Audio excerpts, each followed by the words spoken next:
Breaking చూస్తున్నాం. ICC champions trophy 2025 కోసం రోహిత్ శర్మ నేతృత్వంలోని టీమిండియా దుబాయ్కు చేరుకుంది. దుబాయ్ చేరుకున్న టీమిండియా ప్లేయర్లకు అక్కడి అభిమానులు, అధికారులు ఘన స్వాగతం పలికారు. 45 రోజుల కంటే తక్కువ వ్యవధిలో జరిగే ఈ టూర్ల కోసం ఆటగాళ్లతో పాటు తమ కుటుంబాలను వెళ్లేందుకు అనుమతించకూడదని బీసీసీఐ కొత్త నిబంధన పెట్టిన విషయం తెలిసిందే. ఛాంపియన్స్ ట్రోఫీ 3 వారాల పాటు మాత్రమే జరగనుంది. దీంతో మెన్ ఇన్ బ్లూ కుటుంబాలతో కాకుండా ఒంటరిగానే వెళ్లారు. ఒకవేళ ఆటగాడు ఇప్పటికీ తన కుటుంబ సభ్యులను టూర్లో తీసుకువెళ్లాలనుకుంటే కుటుంబ సభ్యుల ఖర్చులన్నీ ఆటగాడే భరించాల్సి. ఆటగాడి కుటుంబ సభ్యుల ఖర్చును బీసీసీఐ భరించదు.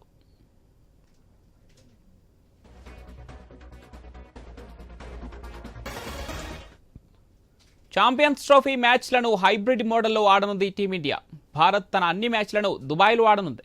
పాకిస్తాన్ టీం ఆటలను వారి సొంత గడ్డలో ఆడనుంది. కాబట్టి ఈ ఈవెంట్ 3 వారాల పాటు 2 దేశాల్లో జరగనుంది.